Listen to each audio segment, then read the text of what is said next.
Okay, there are two kinds of reels that you use for bass fishing. This is a bait caster or casting reel. This is the reel that is used by 90% of the people 90% of the time.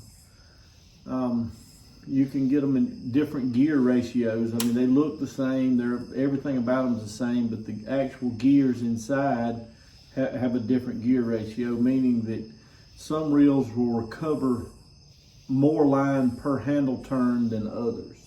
The faster the reel speed, like this is an 8-to-1 reel.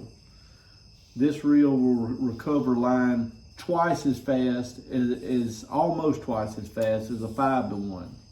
But when whenever you're fishing a worm or a jig, you want something to where whenever you get a bite, you can reel your slack up as quick as possible. So you'll use a faster gear ratio. And if you're throwing like a big deep diving crankbait, you'll use essentially the same kind of reel, but it'll be a 5-to-1 gear ratio.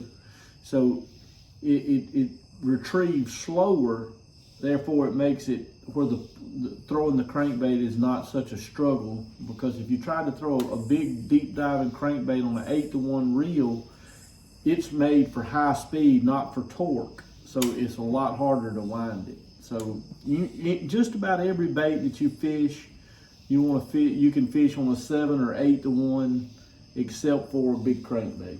Whenever you're throwing a deep diving crankbait, you want to throw it on no more than a 5-to-1 reel. The other kind of reel that is used in bass fishing, and some people use it all the time, but most people use it for baits like this, like a shaky head, which is just a finesse type bait.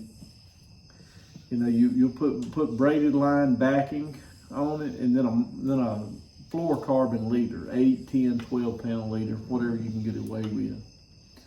And this reel, it doesn't backlash like a bait caster. So whenever you throw it, when it hits the water, the line stops coming off the spool.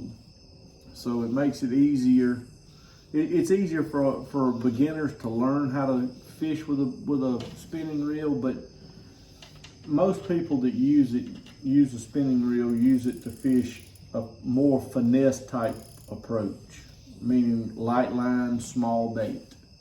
So, you know, a drop shot. I mean, even with spinning rods and reels, there are different size reels for throwing a drop shot or a shaky head. You know, a drop shot, you'll use a reel that is a little smaller than this one, because it doesn't require you to hold much line, and it's usually lighter line, and essentially you're just dropping it straight down. So you don't need a high capacity reel for that. So that's basically the two types of reels.